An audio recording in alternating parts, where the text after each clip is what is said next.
Coucou les filles, bienvenue dans cette nouvelle vidéo. Aujourd'hui, je vous montre la table que j'ai préparée pour le ftour quand j'ai reçu ma famille, donc mes parents et mes frères et sœurs.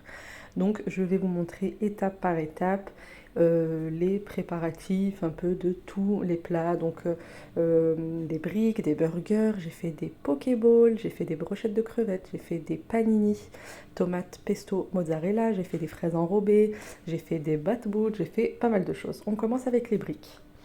Alors pour les briques, j'aurai besoin, donc j'ai fait des briques au saumon. Donc du saumon fumé, de la vache qui rit et de la pomme de terre. Bien évidemment, l'assaisonnement, on évite de trop mettre du sel parce que le fromage et le saumon, ça reste quand même assez salé. Mais on en met quand même parce que la pomme de terre, elle ramène un peu de cette douceur. Donc voilà, je mélange tout ça. J'ai complètement oublié de filmer le pliage, mais j'ai fait un pliage très classique. Tout ce que vous voyez là, je prépare la veille. Donc là, on va passer à la deuxième recette. Les briques, je vous le montrerai après.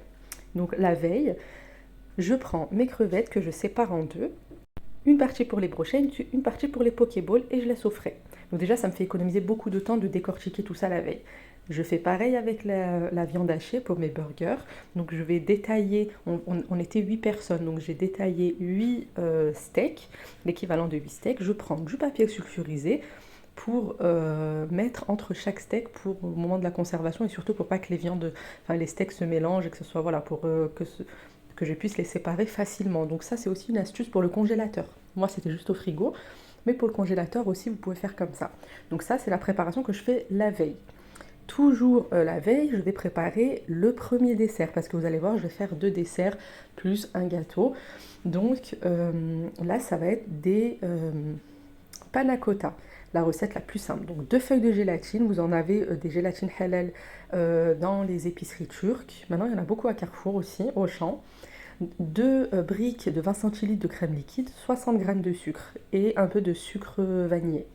Donc voilà, comme dans l'image, je fais chauffer ma crème liquide, mon sucre et mon sucre vanillé. Donc moi j'ai mis des sucres en morceaux parce que j'avais plus de sucre en poudre. Donc vraiment c'est juste pour faire chauffer la crème. On attend à peine qu'elle commence à monter en ébullition, mais vraiment à peine, et on l'enlève du feu. Donc ça prend quelques secondes. Ensuite j'ajoute, hors du feu, hein, j'ajoute ma gélatine. Je mélange bien pour que la gélatine se dissolve bien. Bon, en général, c'est avec la chaleur de la crème, ça va très vite. Et ensuite, je mets dans mes ramequins et ça va au frais. Bien sûr, après, je mettrai du coulis de fraise. Ensuite, on est toujours la veille, je prépare mon pain pour les batbouts farcis, les petits, les mini. Donc là, j'aurai besoin de 400 g de semoule extra fine, 250 g de farine, une cuillère à soupe de levure boulangère, un peu de sel et j'ajoute un peu de sucre pour que le pain soit un peu doré à la cuisson. On mélange jusqu'à ce que la pâte soit collante mais pas trop, voilà, un peu élastique. On laisse reposer jusqu'à ce qu'elle double de volume. Moi j'étais prise dans mes préparatifs et je l'ai un petit peu oublié. C'est pas très grave, je l'ai dégazée. Bon, regardez comment elle a bien gonflé. Je la dégaze et ensuite je vais venir sur un plan de travail disposer de la semoule et je vais étaler ma pâte. Et ensuite, à l'aide d'un emporte-pièce ou d'un verre, hein, je me suis aidée d'un verre, je viens détailler des cercles. Donc la pâte environ 4 à 5 mm d'épaisseur. Une fois que j'ai détaillé tous mes petits pains, je vais venir sur une poêle ou une crêpière. Moi j'aime bien faire ça à la crêpière. Donc une poêle bien chaude sans ajout de matière grasse. Je vais venir disposer mes petits pains et je les retourne régulièrement. Vous allez voir qu'ils vont commencer à gonfler. N'hésitez pas à les retourner régulièrement, toutes les à peu près 10 secondes. Et ensuite, une fois que j'ai terminé avec tous mes pains, je vais venir les laisser refroidir et ensuite les mettre dans des petits sachets parce que là on est la veille et je vais les congeler et je les décongèlerai au moment de les farcir. Vous allez voir que, bon déjà regardez ça commence à gonfler. Vous allez voir au moment de les mettre dans les sachets, en fait ils n'étaient pas complètement refroidis et ça fait un peu de la buée. Du coup j'ai réouvert mes sachets pour laisser refroidir comme il faut. Et donc je fais 2 parties parce que j'ai ma famille qui vient et j'ai ma belle famille qui vient le lendemain encore. Donc cette partie-là, je la laisserai congeler. Et c'est la vidéo qui sortira dans quelques jours, voilà, où je vous montrerai quand j'ai reçu ma belle famille. Donc là, ça en est tout pour les préparatifs de la veille, ce que je fais la veille, donc les panna cotta parce qu'il y a besoin de les laisser refroidir toute une nuit au frigo, le pain pour m'enlever une charge en plus, et voilà, et ensuite maintenant, donc on est le jour J, le matin, donc je commence à préparer ma farce pour les bat-bout, donc un gros oignon, je mets du curry, donc ça va être des bat-bout farcis au poulet au curry, donc une cuillère à soupe de curry, du piment, du paprika, du gingembre, du sel et du poivre. Donc une fois que mes oignons sont bien cuits, je rajoute mon poulet que j'ai coupé en petits dés, pas trop gros morceaux. Et quand le poulet va être bien cuit, comme, voilà, comme là, j'ajoute ma crème, donc une brique de crème liquide.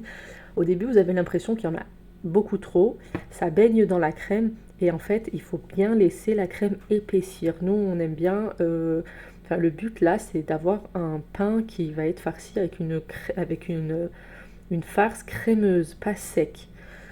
Voilà, vous pouvez aussi ajouter une feuille de salade avant de farcir. Et voilà ce que ça donne.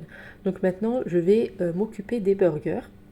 J'ai pas filmé l'étape où je fais cuire les steaks, donc c'est tout simple, hein. J'ai sorti mes steaks du frigo que je vous ai montré la veille. Je les ai fait cuire et une fois que je les dispose sur les pains, je pose un carré de cheddar et ça va fondre tout seul, voilà. Ensuite, je vais avoir besoin de cornichons, d'une sauce burger et d'oignons frits. Donc je découpe des petites rondelles de cornichons, je mets par-dessus de la sauce et petite astuce, les oignons frits, mettez-les vraiment à la dernière seconde avant de servir, sinon ils se ramollissent et ça perd tout le but en fait de l'oignon frit. Si vous faites ça un peu trop tôt, ils seront tout mous et donc ça n'a plus d'intérêt. Donc on les met vraiment juste avant de servir sur la sauce et on referme notre pain. Moi j'ai mis des petits pics. Ensuite là on va passer au premier dessert. Ça va être un feuilleté avec de la crème chantilly mascarpone et des fraises. Donc je prends une pâte feuilletée. Donc là on va être 8. Donc pour 8 personnes je détaille 16 triangles. Parce qu'on va avoir besoin de 2 triangles par personne. Donc je fais une découpe de 16 parts et je vais venir badigeonner avec du jaune d'œuf. Enfin j'ai mis un œuf entier, hein, le jaune et le blanc. Et ensuite je vais venir superposer 2 parts de pâte. Donc ça va nous en faire 8 au final, comme on en avait 16 découpes, donc on les superpose et on les met au four.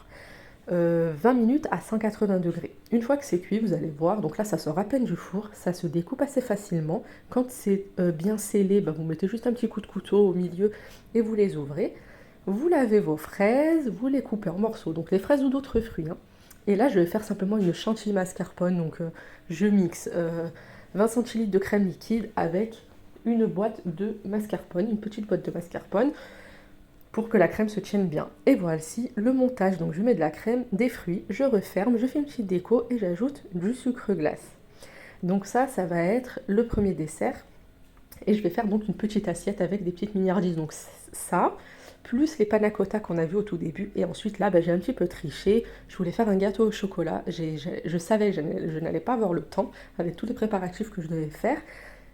Donc j'ai pris des brownies du commerce parce que pour moi, un dessert sans chocolat n'est pas un dessert. Donc c'est bien beau de mettre des fruits, etc. Mais j'ai besoin qu'il y ait quand même du chocolat. Donc je découpe une petite part de brownie. Et voici mon assiette comment ça rend, bien évidemment. Après j'ai mis du coulis de fraises sur ma panna cotta. J'ai pas eu le temps de la faire bien que j'avais beaucoup de fraises. J'aurais pu la faire maison, mais finalement j'ai appelé ma soeur. Je lui ai dit apporte-moi du coulis de fraises parce que j'ai pas le temps de la faire. Donc elle me l'a apporté. Donc finalement j'ai mis ça juste avant de servir. De toute façon vous verrez sur la table, je crois qu'on voit tout ça. Ensuite, on va passer à une entrée. J'ai fait des pokéballs, donc avec du riz à sushi, concombre, tomates, crevettes, avocat et une mangue. La mangue, vous pouvez la remplacer aussi par de la framboise. Alors, pour le riz à sushi, moi j'ai fait un mélange. Donc j'ai mis du riz à sushi et j'ai rajouté aussi un riz basmati parce que j'aime pas trop le côté trop riz gluant. Donc j'aime bien le couper avec un riz un peu sec. Donc voilà, je mets dans mes petits bols que j'ai acheté d'ailleurs à Action pour je crois moins de 80 centimes et c'est la portion parfaite je trouve. Et ensuite, donc, quand je mets tous mes éléments, j'essaie d'alterner les couleurs pour que ça fasse joli. J'ajoute soit des graines de sésame noir, j'en avais pas, donc j'ai ajouté de la graine de nigel. Et ensuite, au milieu, j'ajoute de la noix de cajou. Ça va au frais et on sert ça avec une sauce soja. Ensuite, je viens faire mes crevettes, donc le grand sachet de crevettes que vous avez vu au début, pour faire mes brochettes de crevettes. Donc je mets du cumin, du paprika, du gingembre, un peu de curry et j'ajoute de la sauce soja et du miel. Donc ça c'est pour ma marinade. Je laisse mariner mes crevettes environ une demi-heure à 1 heure au frais et ensuite je viens les poêler et j'ajoute, donc ça c'est ma touche secrète, j'aime beaucoup quand les crevettes sont caramélisées comme ça avec le miel, d'ajouter des cacahuètes concassées, ça va venir se coller sur les crevettes et ça apporte ce croquant, c'est délicieux. Je les présente sous forme de brochettes et voilà, moi je préfère d'abord les faire cuire et ensuite les mettre dans des pics à brochettes. Vous pouvez faire l'inverse mais après ça cuit mal. Donc je réserve tout ça et maintenant je vais venir préparer des panini, pesto, tomates, mozzarella. Il n'y a rien de plus simple. Je coupe mes pains à panini en deux pour en faire des petites portions, sinon c'est beaucoup trop consistant.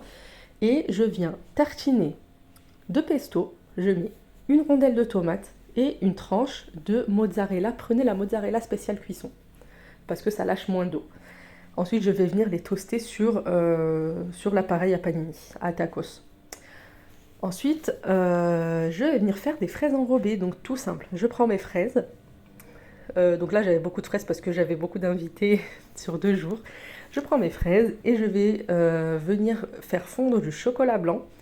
Je vais tremper mes fraises dedans, donc on pique la fraise avec un pic à brochette et on la trempe dans le chocolat fondu.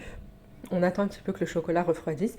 Et moi, par contre, il y a 2 écoles. Il y a celle qui trempe la fraise en entier et qui la laisse refroidir. Moi, j'enlève le chocolat qu'il y a sur le dessous, sur la partie qui va aller sur l'assiette. Parce que sinon, quand ça refroidit et qu'on essaie de décoller la fraise, là, quand ça aura refroidi, par exemple, si j'avais essayé de décoller, ça casse toute la coque, en fait. Parce qu'il y a le chocolat qui est en bas à figer. En fait, ça s'accroche à l'assiette. Donc, voilà, moi, je préfère faire comme ça. Et voici ma table. Dites-moi ce que vous en pensez. Donc après, bien évidemment, on a ajouté sur le côté l'eau, les dattes. Voilà. Donc là, on a nos burgers. Mais, ah oui, j'avais une soupe aussi, mais c'est pas moi qui l'ai faite. C'est ma mère qui l'a emmenée en venant. Mes briques que vous avez vues, j'ajoute des shebakia qui viennent du Maroc. C'est mon beau-père qui me les a apportés quand il est revenu. Et voilà, mon service à soupe vient de chez Carrefour. Il me semble qu'il a coûté une 20aine d'euros. Et mes porte-couverts que vous voyez sur la table viennent de chez Shein pour 3 euros les 12. Voilà, et bien écoutez, j'espère que cette vidéo vous a plu. Si c'est le cas, mettez un commentaire, dites-moi ce que vous en avez pensé. Un petit like, partagez à vos amis, ça me ferait énormément plaisir. Et puis je vous dis à bientôt dans une prochaine vidéo. Et la prochaine, ça va être les préparatifs de l'Eid. C'est parti, je vais la tourner tout de suite.